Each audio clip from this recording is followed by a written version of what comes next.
paz de Deus e nosso Salvador Jesus Cristo a todos. Vamos continuar o estudo da Palavra de Deus.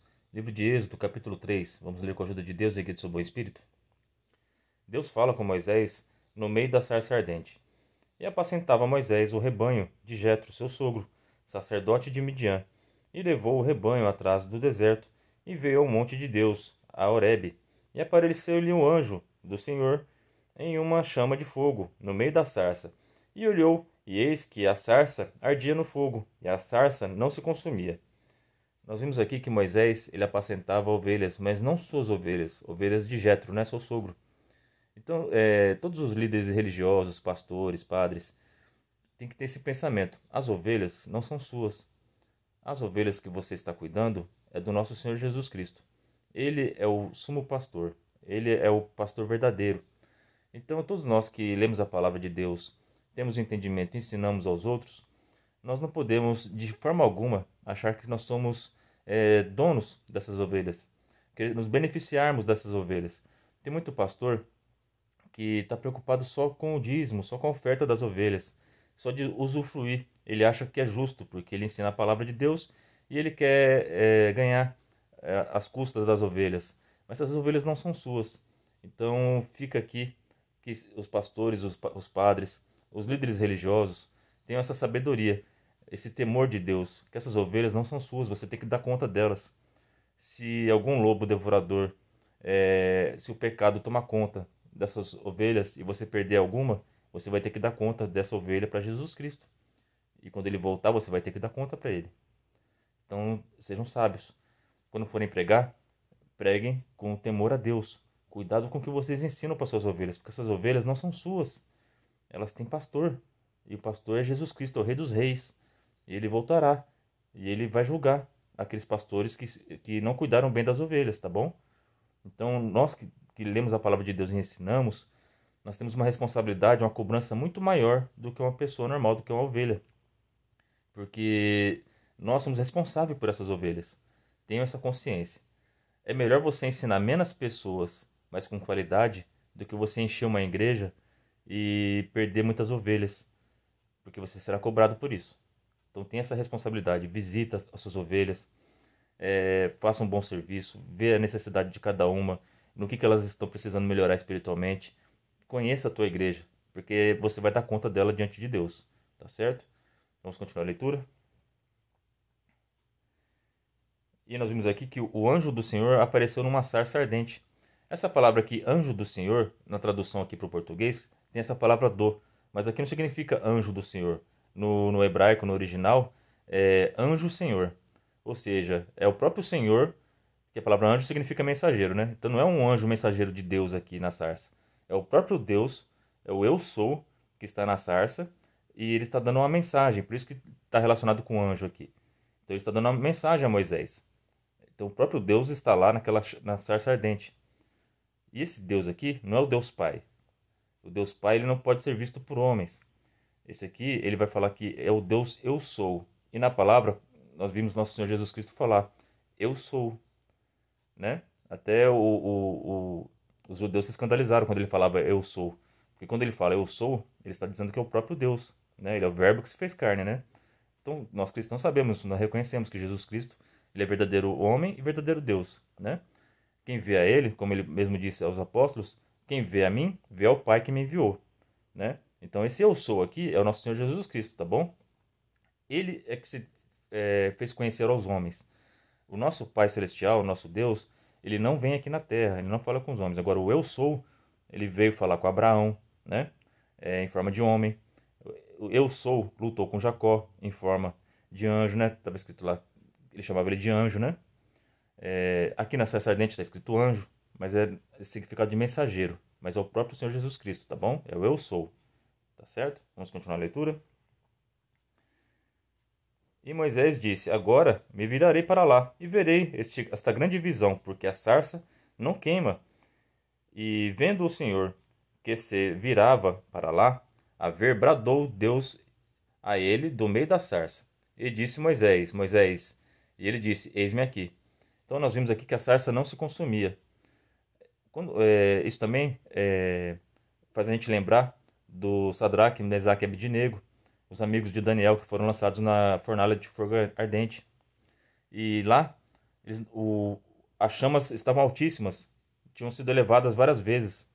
E tinha um homem, o rei Nabucodonosor viu um homem andando junto com eles lá, a aparência do filho do homem, do filho de Deus. E era o próprio Jesus Cristo que estava lá andando com eles, e eles não se consumiam. Então isso aqui também aponta para Cristo, tá bom? Jesus Cristo protegeu aqueles homens do fogo, do fogo ardente, da fornalha ardente. E aqui a sarça ela pegava fogo, mas ela não se consumia, tá certo? Então, esse é mais uma prova que está falando do nosso Senhor Jesus Cristo aqui, tá bom? É o eu sou, tá bom? Vamos continuar a leitura. E aqui ele começa a falar com Moisés. Por isso que está escrito anjo eu sou, porque ele está falando uma mensagem para o Moisés. Ele disse: Não te chegues para cá, tira os teus sapatos de teus pés, porque o lugar em que tu estás é terra santa. Todo lugar onde Deus está é terra santa. Não significa que lá em Israel é a terra santa. Ah, eu vou lá no Monte Sinai, vou pegar um pouquinho daquela terra lá, porque ela é santa, ela vai me curar, ela vai fazer. Não, isso é besteira, tá bom, gente? Terra santa é todo lugar onde a presença de Deus está. Se você foi no culto, foi abençoado, você sentiu a presença de Deus, ali é uma terra santa, tá bom? Se na tua família vocês estão orando na casa de vocês, você sentir a presença de Deus, ali é terra santa, tá bom?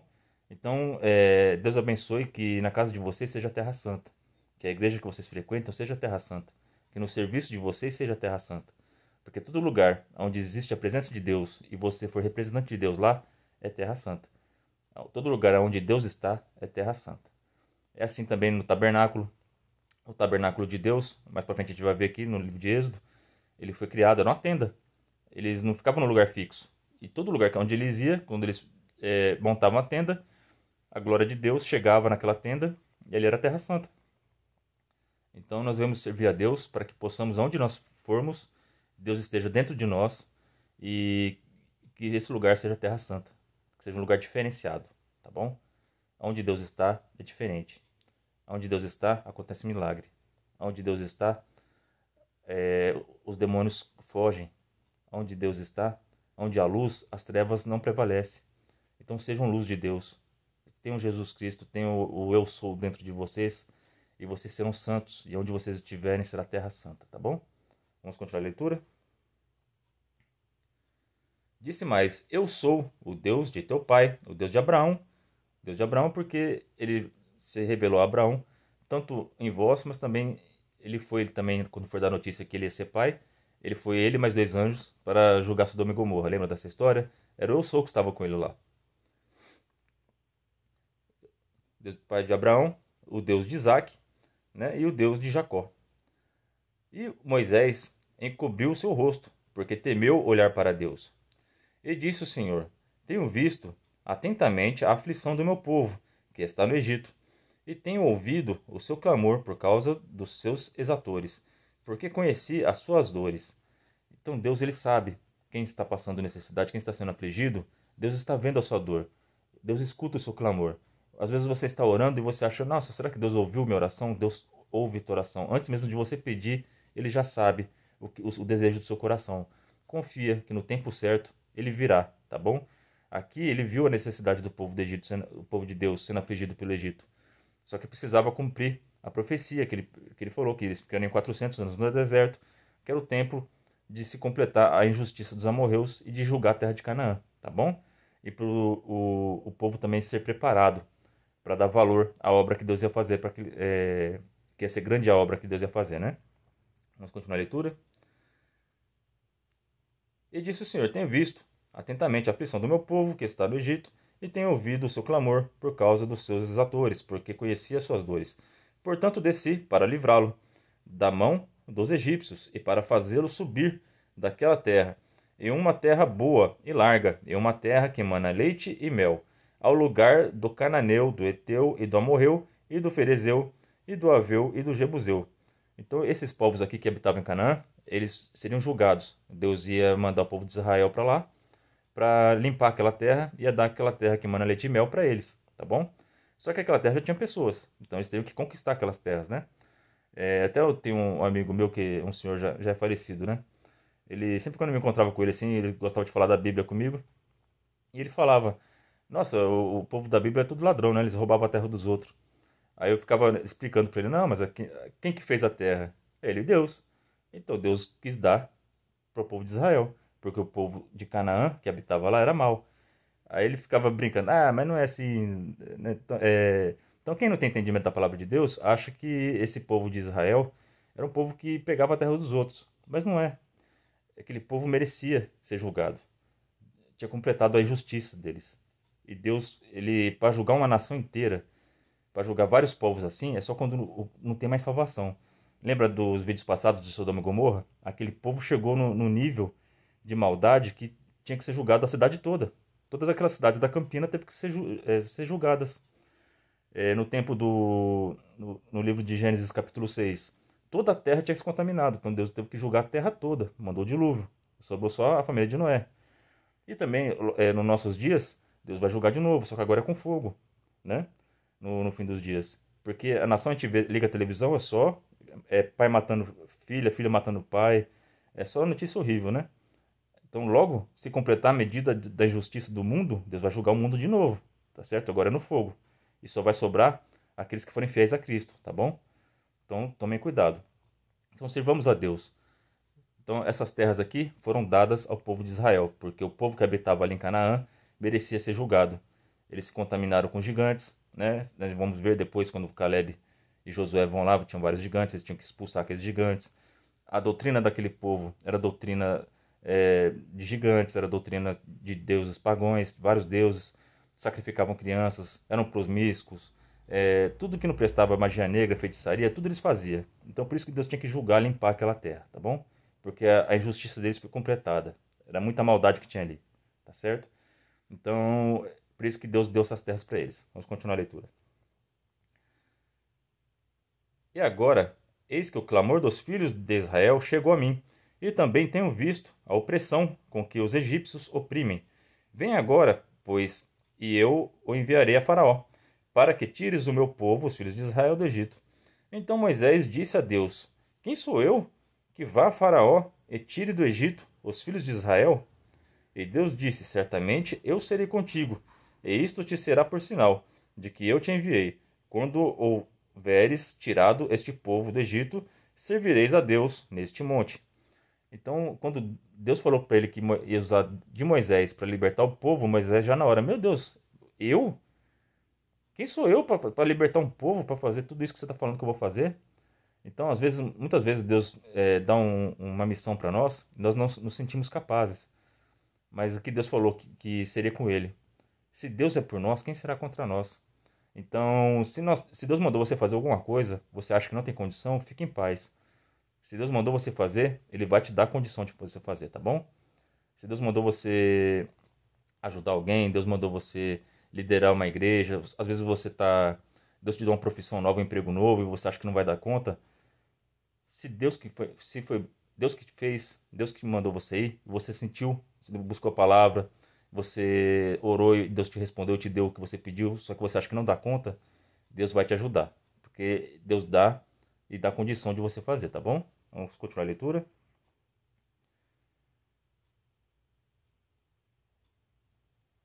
Então disse Moisés a Deus: Eis que quando vier aos filhos de Israel, eles disser: O Deus de vossos pais me enviou a vós, e eles me disserem: Qual é o seu nome? Que lhes direi?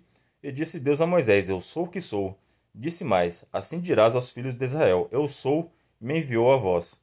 E Deus disse mais a Moisés: Assim dirás aos filhos de Israel: O Senhor, Deus de vossos pais, o Deus de Abraão, o Deus de Isaque e o Deus de Jacó, me enviou a vós. Este é o meu nome, eternamente, e este é o meu memorial, de geração em geração.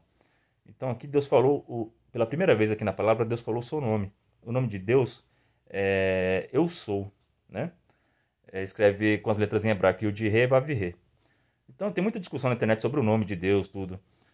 Aqui, a primeira vez que Deus falou o nome foi para Moisés. Só que aqui ele já disse que era Deus de Abraão, de Isaque e de Jacó. E estes foram salvos pela fé, foram justificados pela fé. Então, para você ser salvo, não tem necessidade de você saber o nome em hebraico, o nome em português, o nome, tanto faz o nome de Deus. Não é o nome do Deus que vai salvar você. É a sua fé nele que vai te salvar, tá bom? Abraão não sabia o nome de Deus. Ele só chamava ele de Deus, de Senhor. Isaac também não sabia. Jacó também não sabia.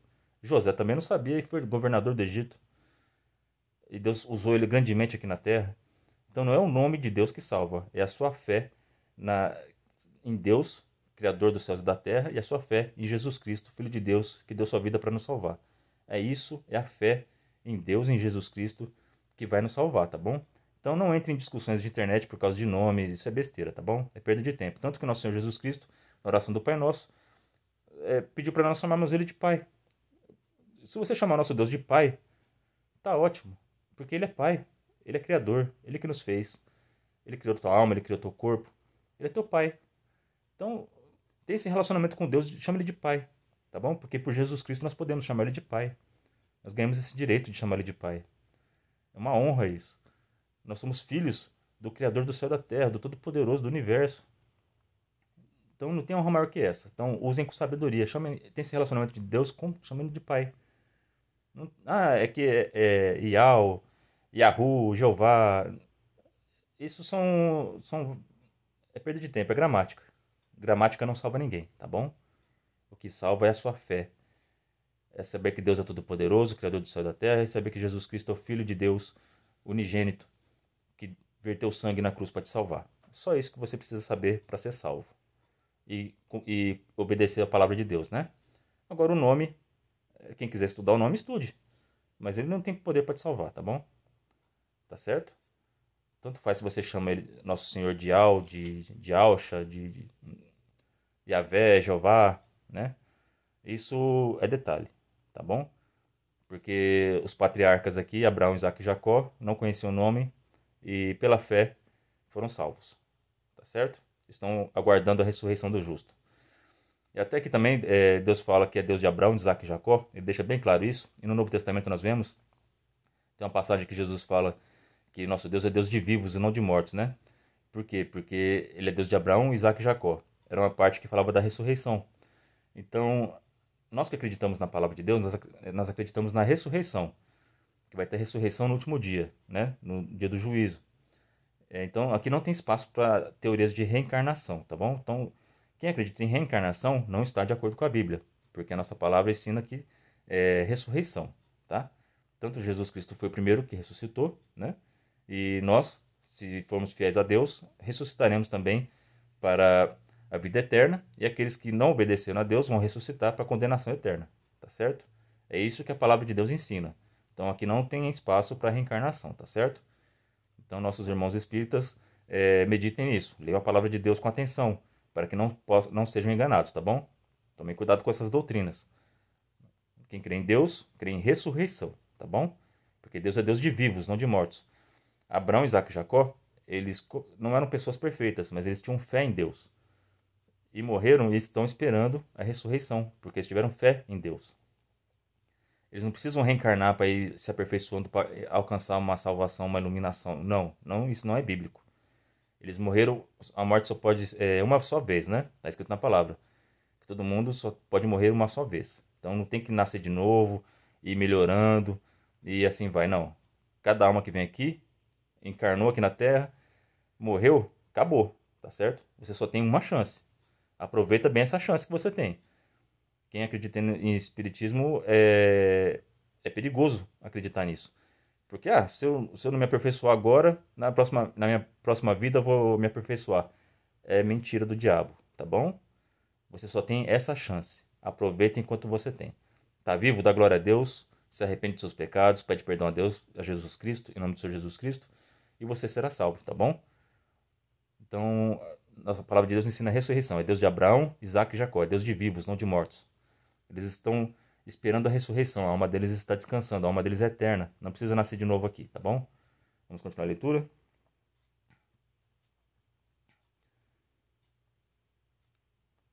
Vai e ajunta os anciões de Israel e diz-lhes: O Senhor, o Deus de vossos pais, o Deus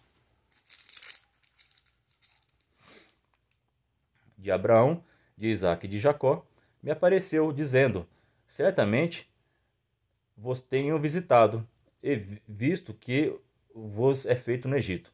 Portanto, eu disse: far-vos-ei subir da aflição do Egito, a terra do Cananeu, do Eteu, e do Amorreu, e do Ferezeu, e do Eveu, e do Jebuseu, a uma terra que emana leite e mel. E ouvirão a tua voz, e irás tu aos anciões de Israel, ao rei do Egito, e diz-lhe-eis: o Senhor, o Deus dos Hebreus, nos encontrou. Agora, pois, deixa-nos ir, caminho de 3 dias, para o deserto, para que sacrifiquemos ao Senhor nosso Deus.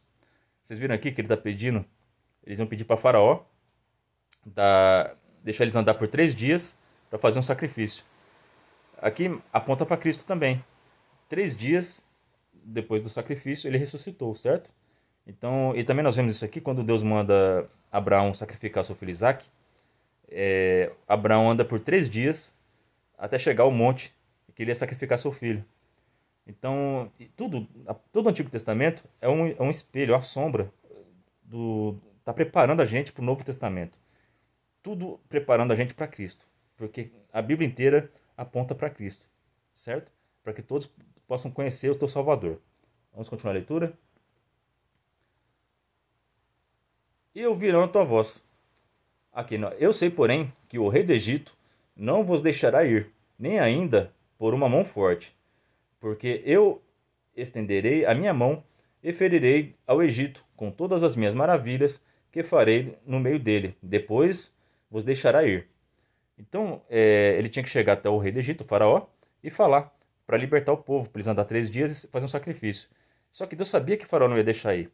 Então, por que Deus mandou Moisés ir lá falar com o faraó? Deus gosta de ficar fazendo brincadeira, fazendo Moisés perder o tempo. Ele não podia simplesmente ir lá julgar o faraó e acabar. Não, porque para Deus julgar um povo, para Deus julgar uma pessoa, ele só pode julgar pelas suas ações. Deus, ele sabe o futuro. Deus, ele consegue olhar para o coração de uma pessoa e saber toda a vida dela. Então Deus sabia que o faraó não ia deixar. Só que ele precisava do testemunho do faraó para poder julgar ele e o Egito. O faraó, ele já tinha sido julgado por 400 anos de opressão sobre o povo de Deus. Só que ele queria mostrar que o faraó, ele não se arrepende, tá bom? Ele não é uma pessoa que não tem salvação, certo? Por isso que ele mandou Moisés falar com ele, porque o faraó, ele ia negar. E nós vamos ver que depois o faraó e todo o seu exército vão ser mortos no Mar Vermelho. Então, às vezes, alguém que não conhece a palavra de Deus, que não conhece a essência do nosso Deus, vai achar que Deus é mau. Fala, ele afligiu o povo do Egito, não tinha outra forma de fazer? Não tinha outra forma de fazer. O faraó, o coração dele era duro. Ele não ia deixar o povo sair. E Deus permite do Moisés ir lá e falar com ele. E acontecer todas essas vezes. Foram 10 pragas. Toda vez Moisés ia lá, falava com o faraó. E o faraó não deixava ir. Depois ele se arrependia, falava com Moisés. E ficava nisso. Até a morte dos primogênitos. O faraó não ia se arrepender. Por isso que ele foi julgado e morreu afogado no Mar Vermelho. Ele e os seus soldados. Deus é justo, gente. Tá bom? Para Deus julgar alguém, Deus já conhece o futuro da pessoa. Ele sabe que aquela pessoa não vai mudar, tá bom? Só que ele dá oportunidades para que ela mostre o seu caráter. Então Moisés foi lá falar com o faraó, mesmo sabendo que o faraó não ia deixar, para ele mostrar o seu caráter. Para o universo inteiro, para todos os anjos de Deus ver que aquele homem merecia ser julgado, tá bom? Para que todo julgamento é pelas obras, tá bom? Ninguém é julgado por aquilo que possa fazer.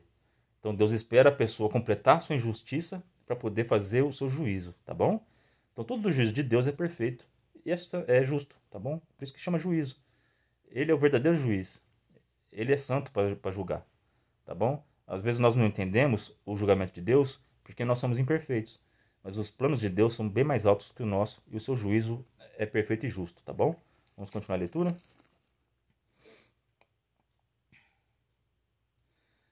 Porque eu estenderei a minha mão e ferirei o Egito com todas as minhas maravilhas, que farei no meio dele. Depois vos deixará ir, e eu darei graça a este povo aos olhos dos egípcios. E acontecerá que, quando sairdes, não saireis vazios, porque cada mulher pedirá à sua vizinha e à sua hóspeda vasos de prata e vasos de ouro, e vestidos, os quais poreis sobre vossos filhos e sobre vossas filhas despojareis do Egito. Então aqui cumpriu a profecia que Deus fez a Abraão, que o povo ficaria 400 anos lá e que Deus ia libertar eles, mas eles saíram ricos de lá, né? Então, por Deus usar a mão dele, o braço dele forte para julgar aquela nação, Deus ia preparar aquele povo do Egito, está disposto, eles iam temer tanto o povo de Deus, que qualquer coisa que eles pedissem para ele, eles iam dar. Tanto que na Páscoa, quando a gente vai ver mais para frente, as mulheres chegam para as egípcias e pedem, elas dão todas as joias, dão todos os vasos de prata e de ouro para eles, e eles saem de lá ricos. Então, todo o plano de Deus é perfeito. Então, se fosse de outra forma, o povo do Egito não ia dar essas coisas para o povo de Deus. Mas como Deus vai mostrar suas maravilhas e vai pesar sobre o povo do Egito, vai julgar eles pelo que eles fizeram com o povo hebreu e por eles serem idólatras, né? Então, Deus vai mostrar para Faraó que quem manda lá, que quem é Deus, não é. Porque Faraó achava que ele era Deus. Tem muitos homens hoje na terra que acham que são Deus, que fazem o que bem entendem, mas os seus dias, Deus dá essa oportunidade para vocês fazerem isso, como Deus fez com Faraó. Toma cuidado, porque Deus julga pelas suas ações. Deus te dá liberdade para você fazer o que você quiser, só que você será julgado por isso. Então tome cuidado, temam a Deus. Então essa é a palavra para nós hoje. Tem muita coisa aqui importante nesse capítulo. Eu espero que vocês tenham prestado bastante atenção. Qualquer dúvida, assistam o vídeo novamente. E principalmente, melhor do que assistir o vídeo novamente, leiam a palavra de Deus. Tá certo? Leia o livro de Êxodo, porque ele é muito importante. Tem muita riqueza, muita informação aqui. Nós podemos aprender muito. Tem muita coisa que eu vi aqui, só que a palavra de Deus ela não é um livro comum. A Bíblia não é um livro normal. Tem coisa que você vai ler que Deus vai revelar para você. Aqui tem tesouros escondidos. Essa palavra é maravilhosa.